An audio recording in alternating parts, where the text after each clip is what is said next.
Hello and welcome to another Kangaroo English Daily Digest podcast. My name is Christian and today is Friday, the best day of the week. Yesterday in today's Daily Digest, I told a joke about an Englishman and an Irishman. And in the joke yesterday, the Irishman was victorious. And so today I need to rectify that imbalance, and I need to tell you an Irish joke. Okay, so there are these two Irishmen sitting at the bar, drinking, and one of them decides that they should make some small talk and get to know the other one. So he asks him, "Hey, so whereabouts in Ireland are you from?" And the guy says, "I'm from County Down." And the other guy says, "Oh my God, that's amazing. I'm from County Down too. Which part of County Down are you from?" And he says, "I'm from Newtownards." And the guy says, "No way. I'm from Newtownards too. That's amazing. Which high school did you go to?" And he says, "I went to the Kildare High School." And the guy says, "Oh my God, I can't believe it. I went to the Kildare High School. Who was your teacher?" He says, "Mrs. Smith was my teacher." "Mrs. Smith was my teacher too." And at the end of the bar, there's an American listening to all this. And he calls over to the bartender and says, What is going on with these two Irish guys? What's wrong with them?" And the bartender says, "That's just the Murphy twins. They're drunk again."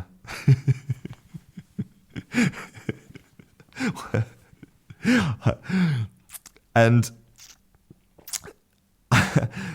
we could describe those two poor, unfortunate Irish twins. We could describe them as unlucky.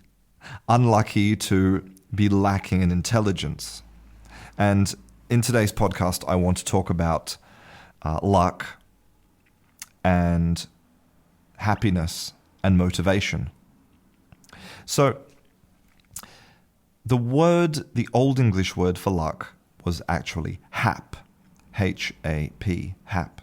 And you can find this word hap in various modern English words. For example, you can find hap in the word happy. To be happy means that you've experienced some type of good luck or good fortune or chance has been in your favor. So you're happy. And you can also find the word hap in the other word happen.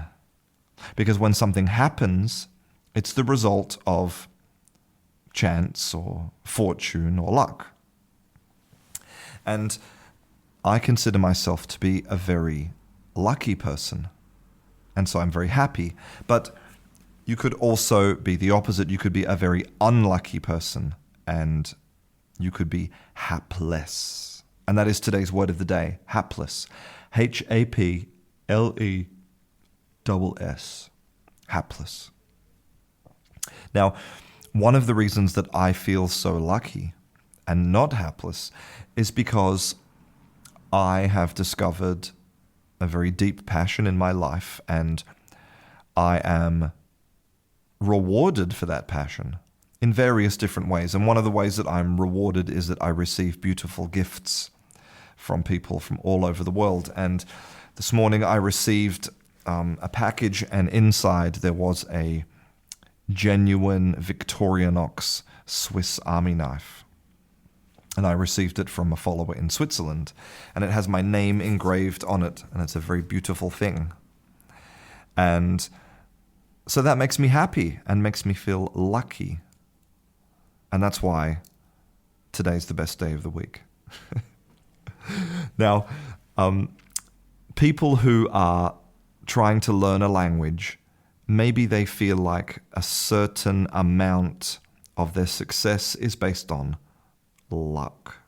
Like, for example, maybe now when you're an adult, you don't have that luck anymore. You're hapless because you should have, learned English when you were a child, and now you're an adult. It's too late because the time has passed. So you feel hapless. Or maybe you just don't have a good teacher. Hapless. Or maybe you're not gifted with that language gene, right? You're not gifted with that special ability to learn a language that some people have.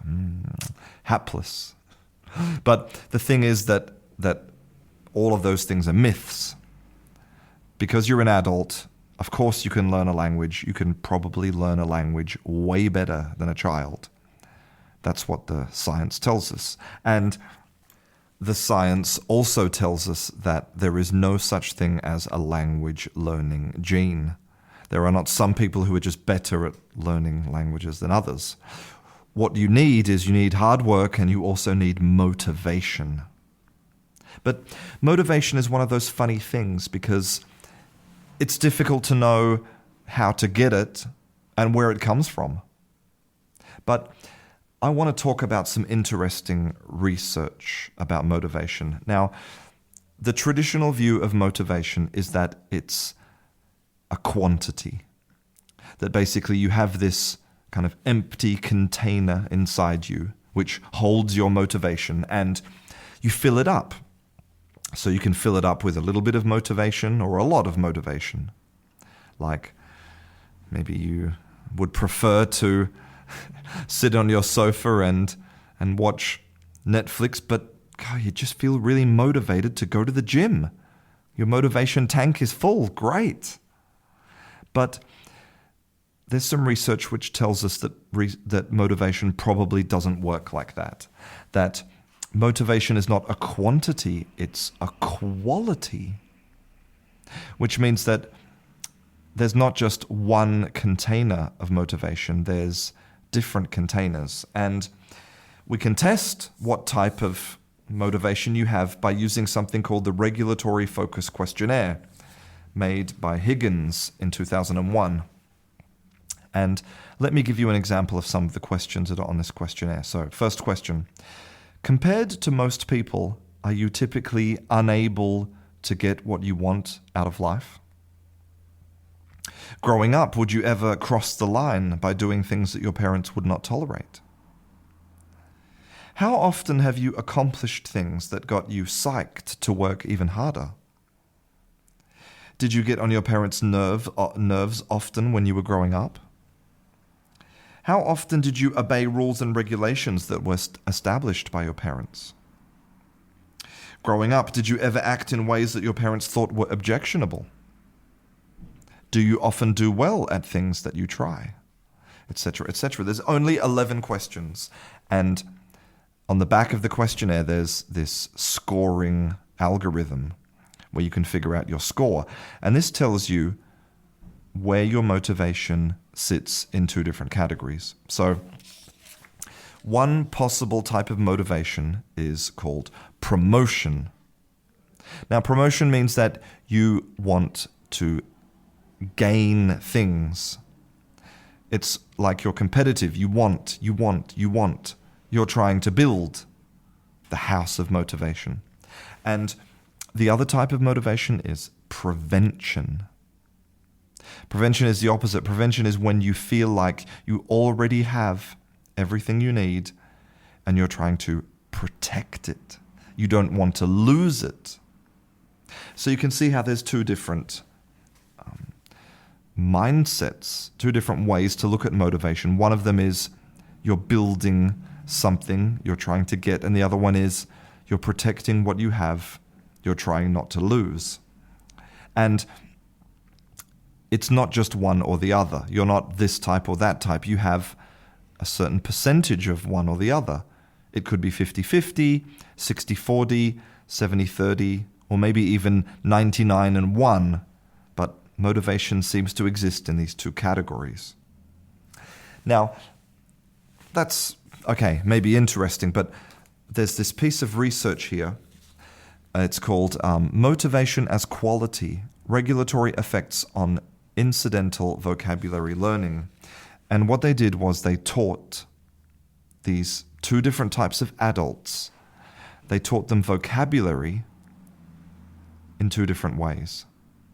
So first they tested the adults to see what type of motivation was most strong inside them? Were they mostly promotion types or mostly prevention types? And then they split them into two groups. The first group, they said that if they do really well on the vocabulary test and they get 100 points, then they will receive a gift card for $100. For the other group, they did the opposite. They told them that they have 100 points and they have a gift card for $100, but if they do not do well enough on the vocabulary test, they're going to lose the gift card. So you can see that exactly mirrors these two different types of motivation. You have one group which is trying to gain, win, and the other group is trying to protect their gift card. And here's the really interesting thing. The results showed that no matter what type of person you were, no matter which type of motivation was stronger inside you, the fear of losing was the strongest predictor of success. So basically, the people that remembered the most vocabulary were in the group that were afraid of losing that $100 gift card. And it tells us something really interesting about motivation. It says that instead of me constantly telling you, or you telling yourself about all of the benefits of learning a language, like in 5 years I'm going to be fluent, and then I can get a job that I want, and then I can have more money, and then I can travel and talk to people, and yeah, that's what I'm going to do. I'm going to build my English.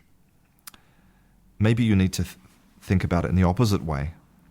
Right now, you are losing money. That's right. Losing money because you don't have English. It's not good enough. Right now, you are missing out on opportunities. Opportunities are slipping through your hands right now because your English isn't where you want it to be. You're missing out on friends. You're missing out on traveling. You're missing out on experiences. You're losing all those things. You could have them, but you don't, because you are just not working hard enough. And so just by switching your mentality and by viewing it as a loss situation that you need to rectify, then that could be maybe the key to unlocking something deep inside you that could really help you to learn a language. I hope that you enjoyed today's Daily Digest. If you want to support this podcast, you can become my patron on Patreon. You'll find a link to that along with a link to my Facebook group and YouTube channel and Instagram on my website at kangarooenglish.com. Thank you very much for listening. I'm Christian, this is Kangaroo English, and I'll see you in class.